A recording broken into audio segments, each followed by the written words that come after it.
Hi. Hello. I have a guest today, Chris. Chris is good, right? Or how should I introduce you today? Well, you can call me Smith. I love to be called Smith all the time. Okay, Smith it is. Yeah. We are in Ghana. It's Great. very, very hot. What you might be hearing in the background is the AC. So I met Smith, when did I meet you? About a week ago. Yeah, I think a week ago. Just about a week ago.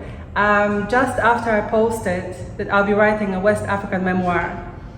I think I was meant to meet you. That's what I'm thinking, because I'm gonna need a photographer. So let me allow you to introduce yourself first, so people know who you are, and then we'll get to the conversation.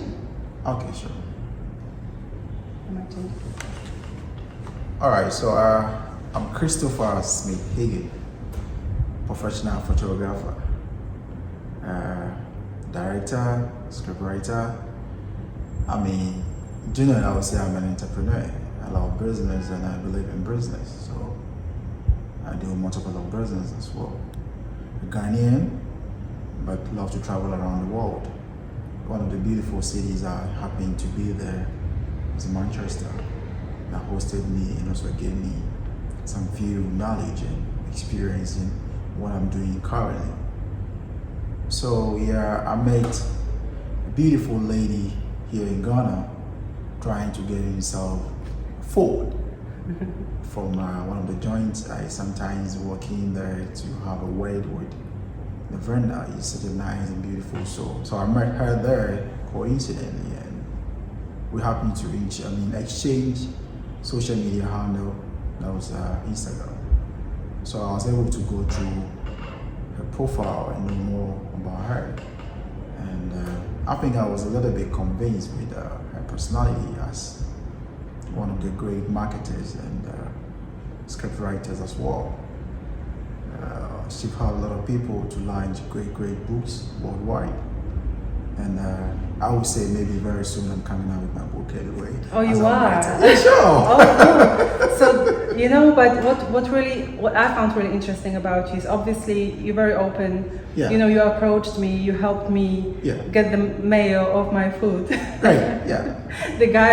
The vendor really wanted me to have the mayo on my fried rice and stuff like that. So it was really nice, it was a nice interaction. Yeah. And then you showed me what you did. Right. You showed me the picture of you with the lenses and stuff like that, and I could tell that you're a pro. Yeah. What I find really interesting is that I met you literally 2 days after I announced about my West African memoir that it's going to happen. So I felt like it was meant to be. You say it's a coincidence, but I don't really believe in coincidences, So, and then I checked you out, obviously, your social media. What you're doing is very interesting. One, you're not just a photographer, but you are known as celeb photographer. Yeah. But I can see that you have a heart for it though, because that's not all you do.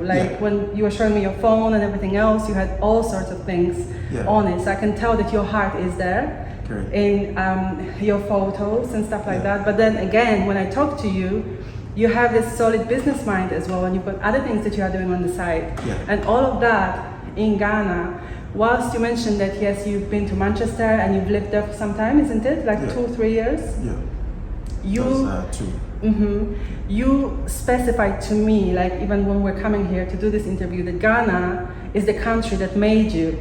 It was not the UK, it was not the travels, but it was Ghana. Yeah, Ghana, my country, right? And I think it's really beautiful because when you speak to many Ghanaians, they believe that they have to go abroad to make it. They have to, they believe they can't make it here, but you did. So what I find really, really interesting, apart from your work, is your mindset. Where do you think you developed that? All right, thanks so much. That belief in yourself and the belief that you can make it anywhere you are in the world. Great. So just as you said, you see, it's all about this mindset. It controls everything. Whatever you want to do on it, it's all about the same mindset. Now, when you go to sleep, you tell your mind that you want to wake up this very time.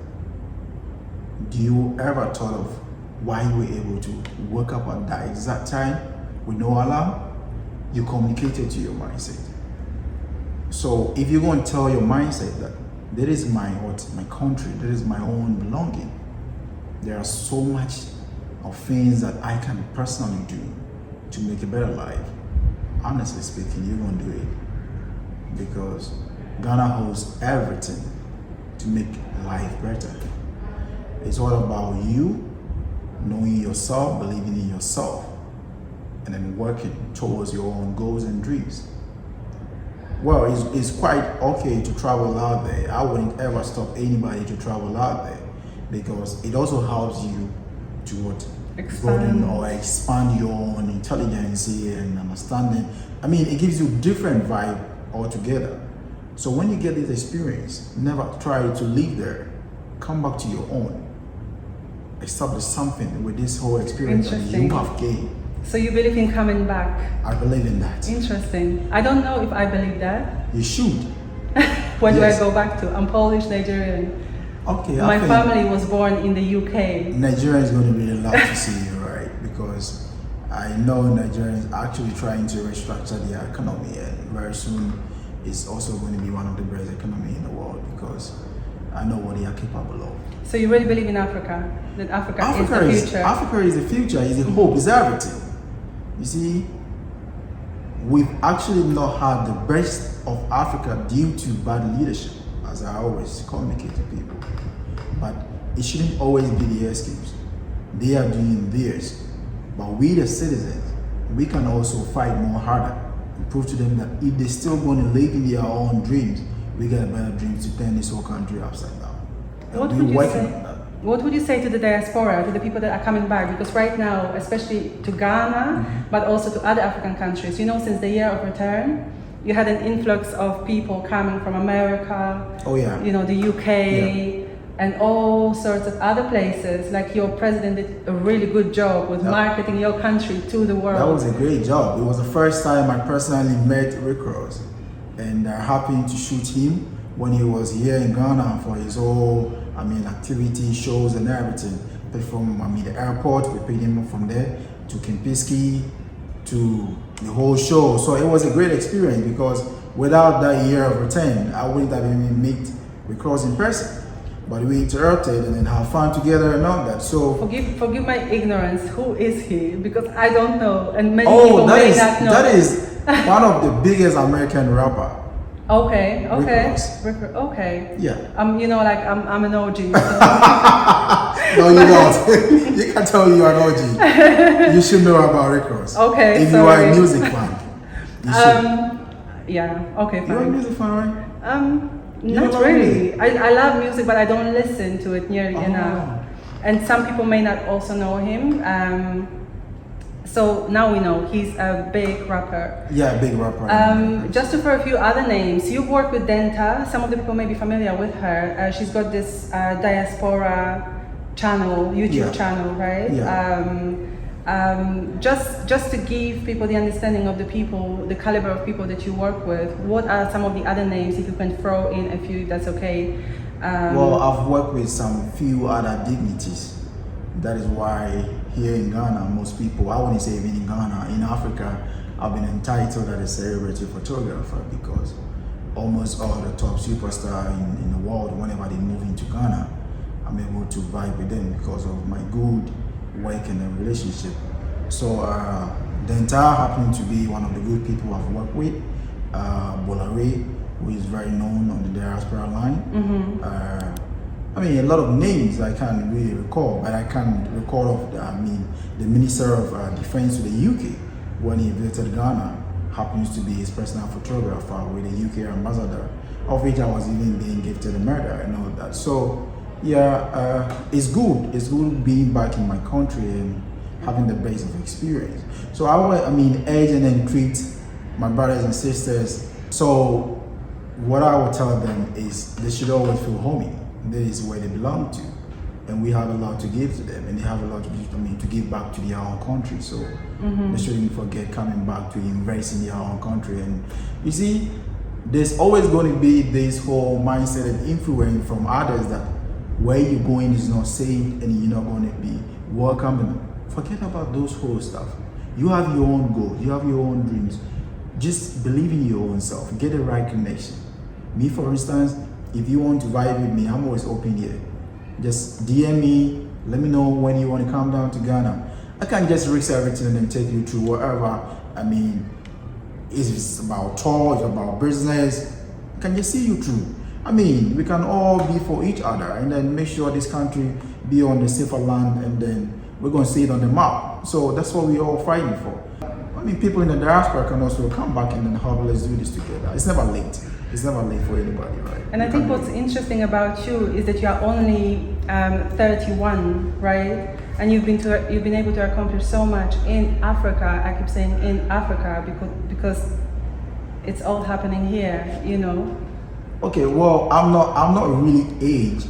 But I had to disclose my age anyway. So okay, if you're no, happy, so you can cut that out if you want to. Yeah, if you're happy to know my age, that's a blessing. So I'm not really aged. Just that I'm very hardworking and I never give up on everything. All I believe in. No, but I respect that. Like, it takes a lot of focus to be able to do what you're doing on the level that you are doing it at the age that you are. I had a lot of inspiration from so many great men.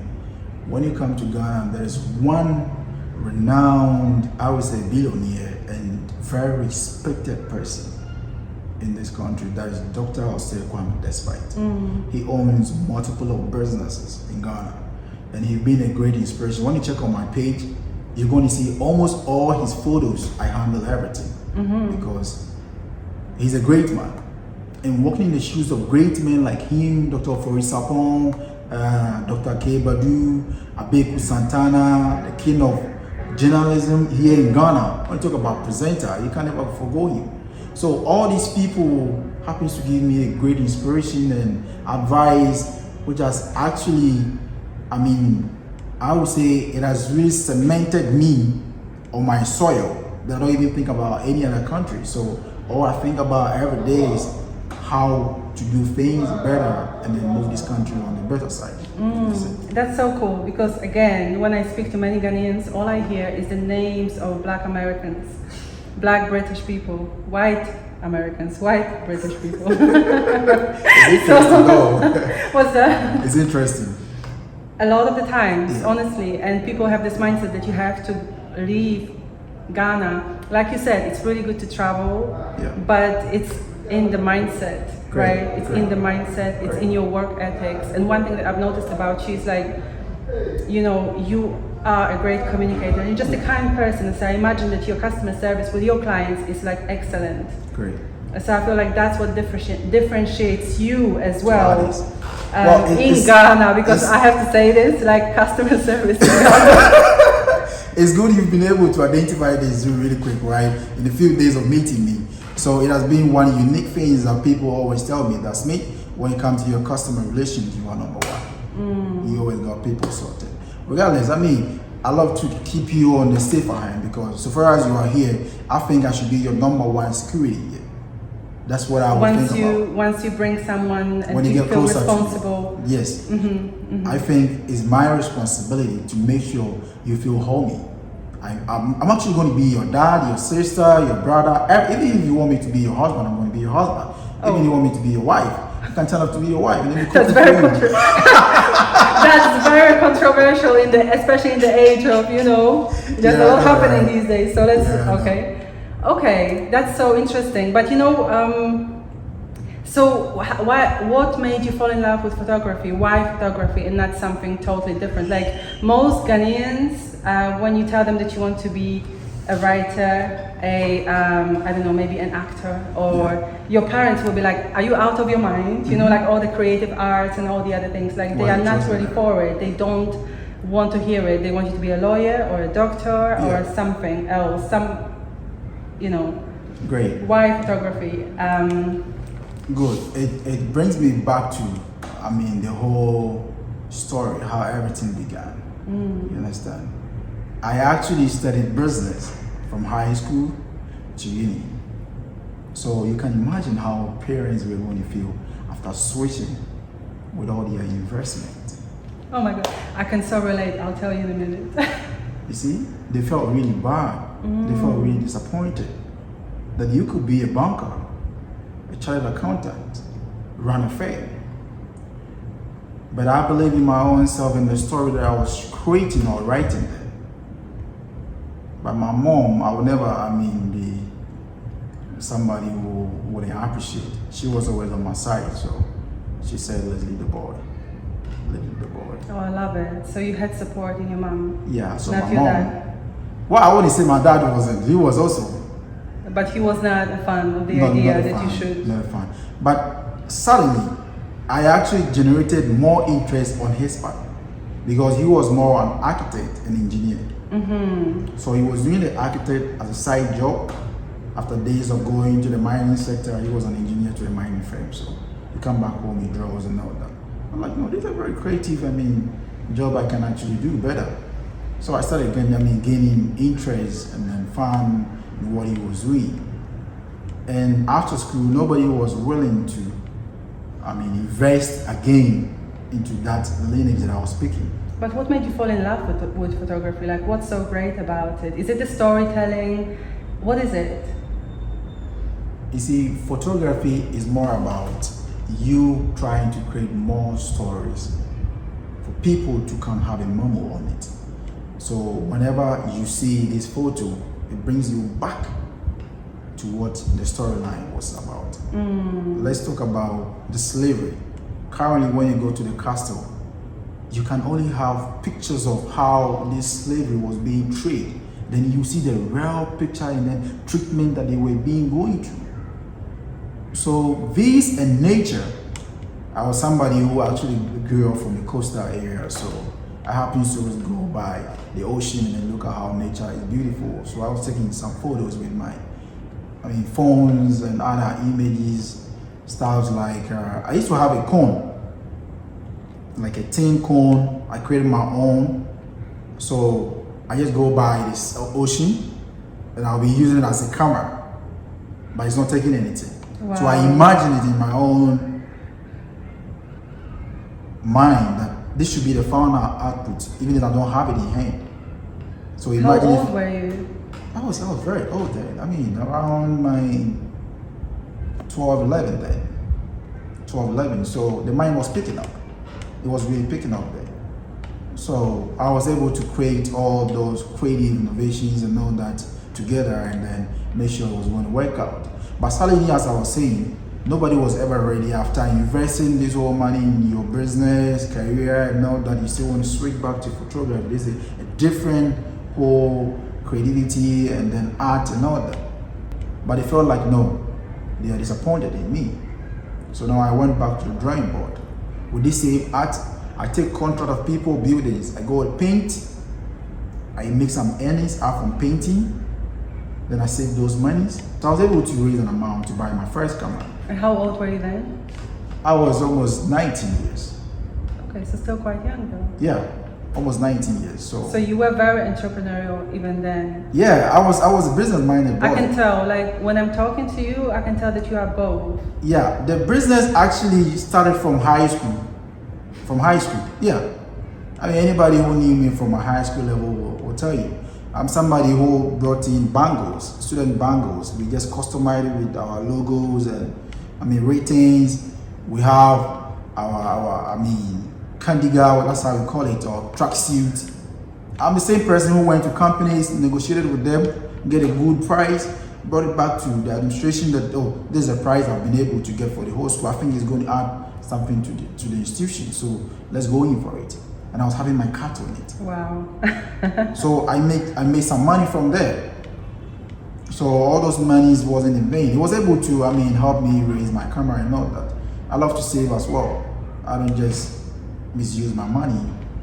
Some people will say he hardly bring out money, and it's one of the secrets I've been able to be great as well, because if you don't know or appreciate the little you have, you can never get to the greater side. Because you're always going to think that this small one doesn't mean anything, it doesn't matter. So let me misuse it. But when you put it there, you're going to add it up and you see that it's growing. Yeah.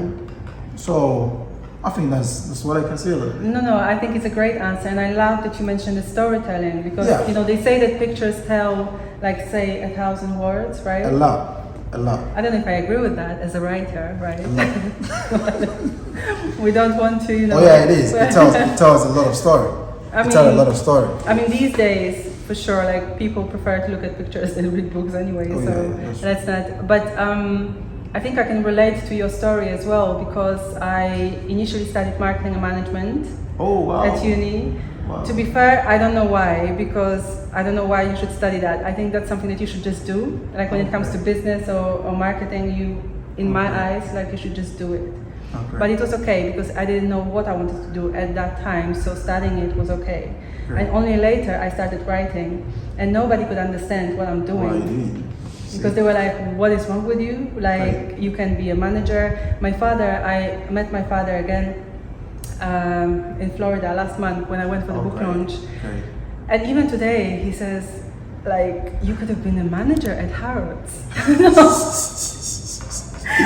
That's interesting.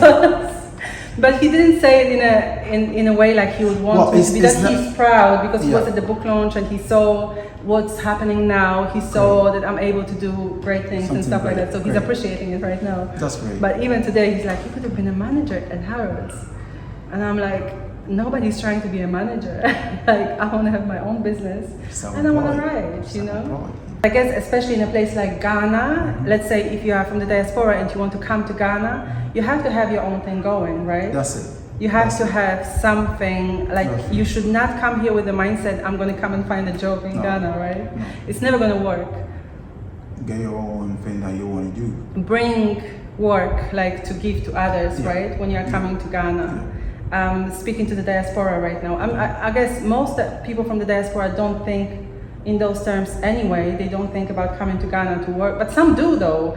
Some think that they'll just come and they'll figure it out later.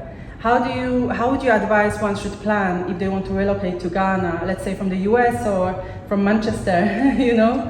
What would you say they should prepare for? Because let's be fair, let's be honest, like Ghana can be challenging in many ways as well. So as someone who knows Ghana very, very, very well, what would you say to an outsider, because you've also lived in Manchester and you know how life there is like, you know, what life there is like. So what would you say to a person who wants to relocate to Ghana or just come and visit? How should they prepare? Well, I would say never be in a rush moving to Ghana and never regret relocating to Ghana because you're really going to love it. But make sure you really program everything well. You do your visibility check properly. And as you said, don't come here empty-handed, that you want to work for the government or any institution. Be your own boss. Come up with something. Make sure you are impacting souls and not only yourself. So through the same people, you see yourself going and enjoying the whole environment you find yourself in here. Because Ghana is on the safer side to live currently on this planet. Understand? You can make it so easy. That's what I will tell you. You can really make it. That is if you are, meeting the right people. It's very important to know the right connection and the right source that you need to go. That's true. That's one of the things you told me, to be careful. You need to be extra careful. It's very good. Currently in Ghana, we have a diaspora office here. You can just connect yourself with the diaspora office. Contact them. Anything you want to do, they will give you more understanding or whatever that you need to know on the background. So do your research. That's it. They're going to guide you to do all your research and all that. So, it's on the safer side to come to Ghana. And then if you just want to come talk, that's why we are here. All right? Just link up with Smith. It's about business. We put you on the safer side, give you the best experience in Ghana. So where can they find you?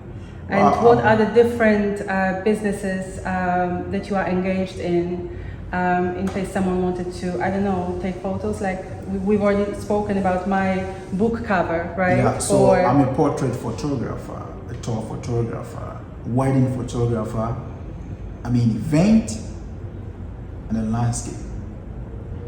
I specialize in all this field because I didn't want to be an idle person that you're going to specialize on one side, and when the season is over, you're going to get something to it. So that is all my field. But aside that, I also run other businesses like electronics, and I have a security firm where you install CCTV cameras. Slide doors and all that. So just think about more, you creative jobs when you are coming. Much important, and then I just want to emphasize more about that. What does Ghana need? What does Ghana need in terms of business? What type of business? Because there are so many different types of businesses. Beauty, like the whole landscape is covered with beauty business type of thing, right? Yeah. So what is it that you don't have here right now that you really need? So if somebody is planning to come and start a business, what type of a business should they be thinking about starting? Well, when it comes to Africa, I think we're lacking more of technology. So if you have more of tech expert, I think you can really find yourself here and make it easy. For anybody with a tech idea, this is the right place to be, and then make sure you educate people, and you're gonna make the money. Definitely, wherever you're gonna invest, you're gonna make it back. It's possible. It's good to see that you are that you are saying that, because I actually attended an event in London. Yeah. It was with a focus on Africa, and they were talking about tech and different like phone companies, all sorts of different things. That's true. And a friend of mine that was there with me, she was like, Africa needs sanitation. Africa needs this and that and something else. So she couldn't understand why they were talking about tech rather than other pressing issues. But I guess when you think business, you have to think about profit, right? Yeah.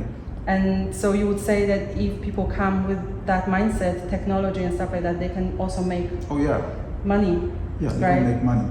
More of the sanitation you were talking about, it all involves tech, because after putting together all these waste stuff, we don't even know how to process them to another different usage. So if you have the technology to make good use of our rubbish that we've dumped them, and it's actually creating a whole burden to the country, creating a lot of diseases and all that. How do you feel Ghanaians feel about the diaspora coming into Ghana and starting businesses and all that?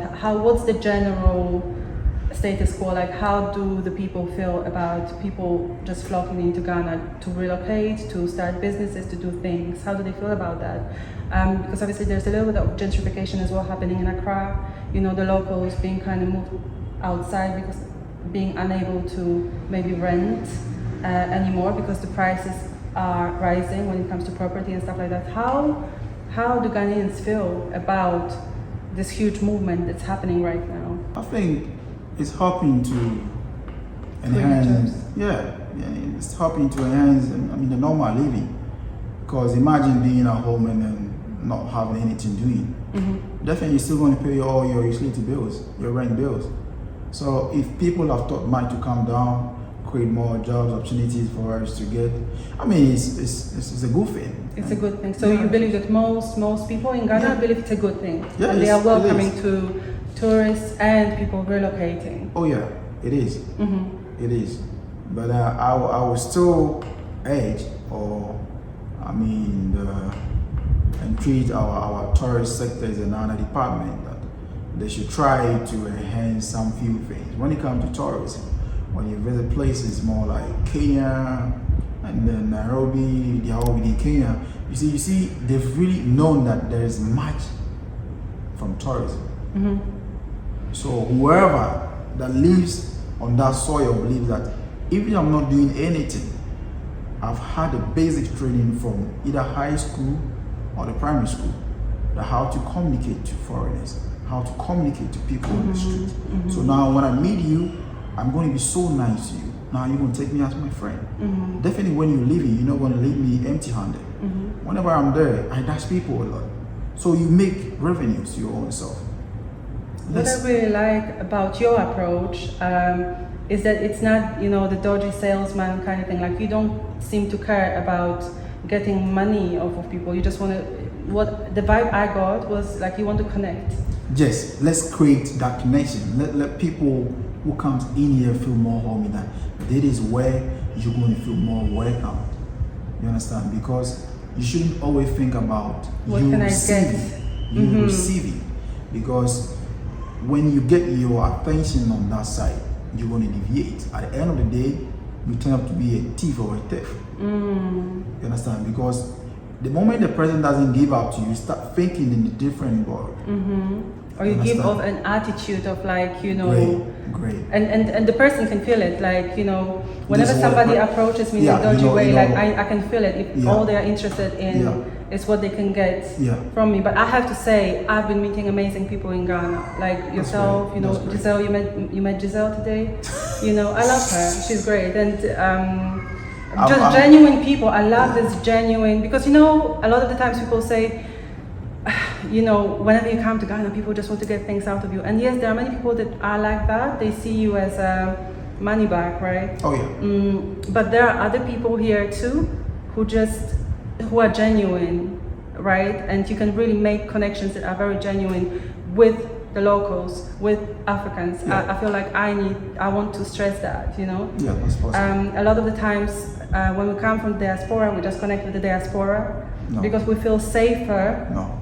You know, but you miss out on an opportunity to like have real genuine experience of the country if you are too scared of, you know, connecting with the locals on a deeper level. I'm not just talking about like, oh, you know, saying hi when you're going to a shop, or maybe dealing with a guide or something like that, but just talking to people.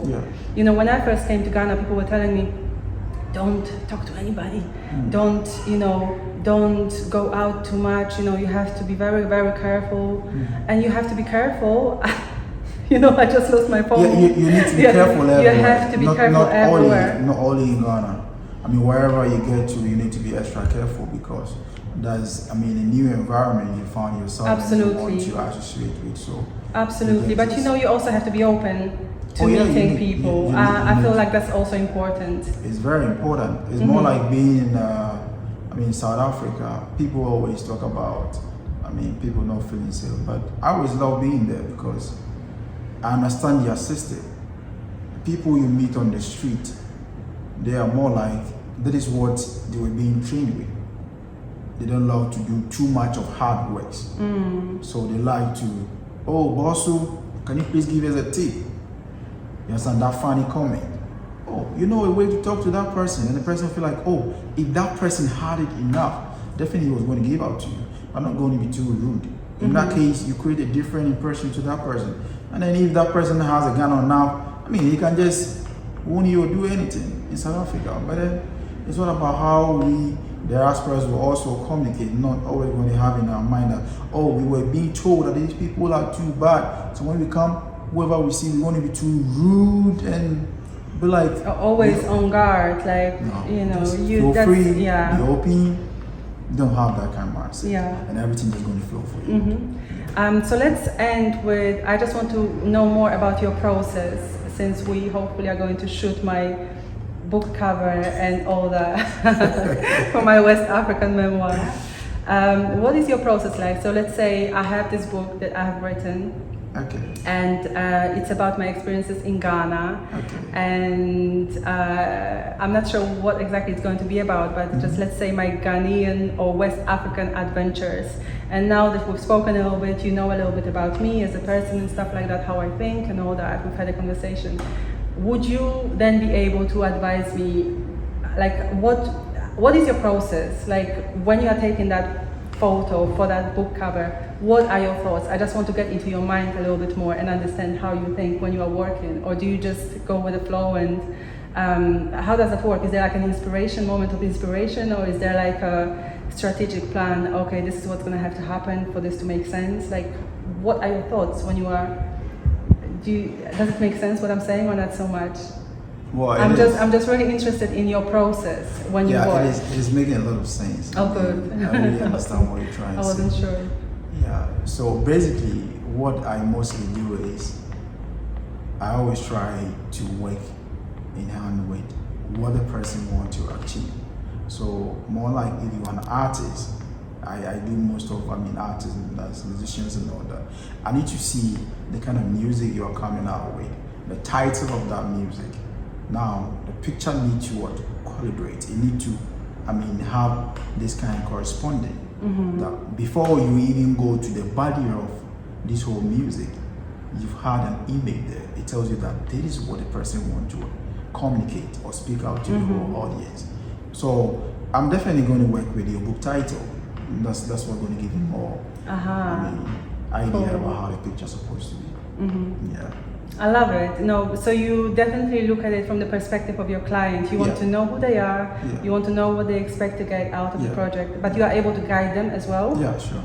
You're really going to get more guidance from me after getting to know what a book is about. I'll make sure we get something more suitable that will easily communicate, even without reading or opening to the book. You'll love to definitely go and then open it because of the picture.